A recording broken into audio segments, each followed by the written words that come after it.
China is building cities that seem to belong in the future. Streets where traffic lights think for themselves, metro systems that move millions every day with astonishing precision. Entire districts where paying for lunch, boarding a train, and entering an office happen almost without breaking your stride. To many visitors, these places feel decades ahead. But that raises a much bigger question. How did a country that, just a few decades ago, was still overwhelmingly rural, become home to some of the world's most technologically advanced megacities? And what does that transformation tell us about the future of every major city on Earth? Taller skyscrapers and faster trains are only part of the story. The real story is about solving one of the greatest urban challenges in human history. No country has ever urbanized at such speed and on such an enormous scale. In 1980, fewer than 1 in 5 Chinese citizens lived in cities. Hundreds of millions still depended on agriculture. Then the economic reforms of the late 1970s triggered an urban transformation unlike anything seen before. Factories expanded, exports surged, rural workers began moving toward growing cities in unprecedented numbers. Suddenly, local governments weren't planning for thousands of new residents. They were planning for millions. Housing had to appear almost overnight. Roads had to keep entire regions moving. Electricity, clean water, hospitals, airports, schools, ports, and subway systems all had to grow simultaneously. Every delay threatened economic growth, while every successful project attracted even more people. Urbanization became a race against time, so planners changed the rules of the race. Instead of letting cities expand randomly, they embraced long-term master plans. Entire districts designed before construction even began, with space reserved for subway lines, highways, and commercial centers not needed for years. That planning philosophy reshaped how many Chinese cities grew, not city by city, crisis by crisis, but through large-scale development planned years in advance. Nowhere illustrates this better than Beijing. Above ground, millions of commuters fill wide avenues every morning.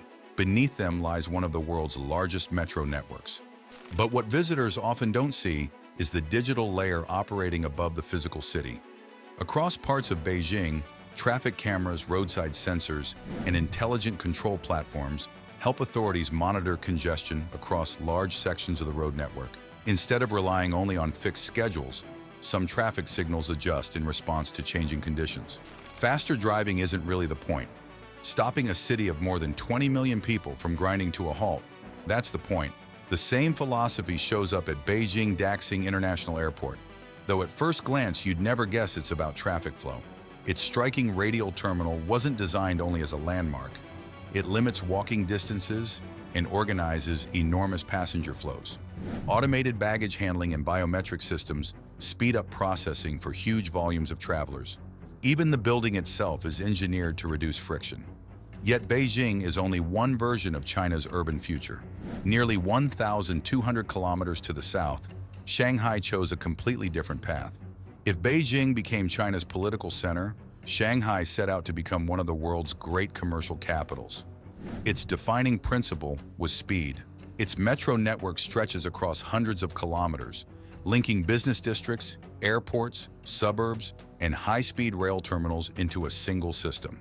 At the edge of the city, the world's busiest container port loads and unloads millions of containers a year using increasingly automated equipment, cargo moving with precision around the clock.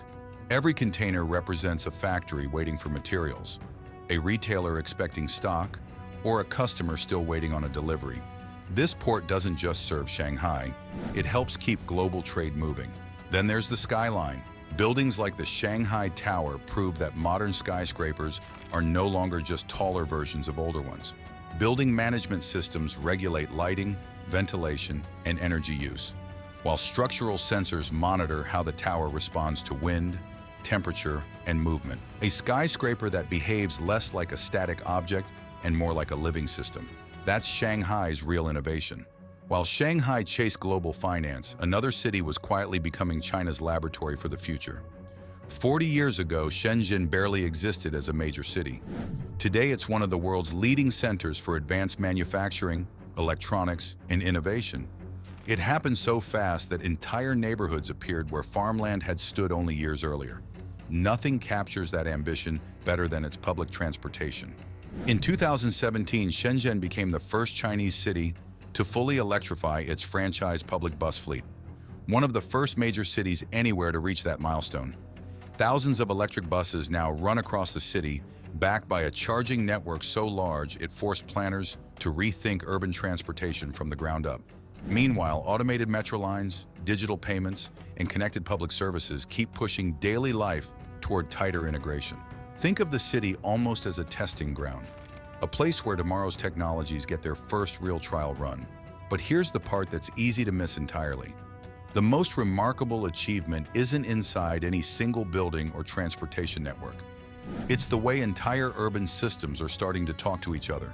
In Hangzhou, AI-assisted traffic platforms analyze feeds from cameras and sensors to identify congestion and optimize signals across participating roads. Coordinated signals can also give emergency vehicles faster routes through traffic. City managers see a constantly updated picture of how millions of people are moving, minute by minute. Slowly, the city starts responding almost like a living organism. And this goes far beyond traffic. Across China, pilot projects test similar ideas elsewhere. Smart grids balance changing electricity supplies. Building systems adjust heating and cooling on demand. Sensors identify abnormal water flows and infrastructure faults earlier, giving maintenance teams more time to respond.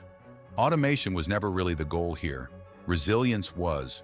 Of course, none of this comes free. Building entire districts, airports, rail systems, and smart infrastructure requires enormous investment and enormous trade-offs. Rapid urban development has displaced communities, transformed landscapes, and raised hard questions about privacy, data collection, and how much control cities should hand to technology. The development model has also contributed to local government debt. Whether tightly integrated digital systems create new vulnerabilities alongside their advantages remains an open question, debated in China and abroad. But regardless of where those debates lead, one reality is getting harder to ignore. Cities are entering a new era. For most of history, urban infrastructure was reactive. Roads were widened after congestion appeared. Utilities expanded after neighborhoods grew. Problems got solved once they became impossible to ignore. Many of China's newest megacities are attempting something fundamentally different. They're trying to predict tomorrow's problems before they happen, and that shift may end up mattering more than any skyscraper or railway ever could. Because the real competition between global cities was never just about who builds the tallest tower or the fastest train. It's about who can build urban systems capable of adapting while millions of people live, work, travel, and consume energy, all at once, all in real time. Whether the next generation of megacities rises in America, Europe, India, or somewhere no one's watching yet, they will face the same pressures Chinese cities confronted at extraordinary scale. Population shifts, rising energy demand, climate stress, and aging infrastructure. The technologies will differ. The politics certainly will. But the question underneath stays the same everywhere. How do you build cities that aren't just larger, but smarter, cleaner, and resilient enough to keep functioning as the world gets more connected than it's ever been? China's megacities don't have every answer, but they've already proven something no one can unsee. The future of urban life won't be shaped by any single building. It will be shaped by how entire cities learn to think as one.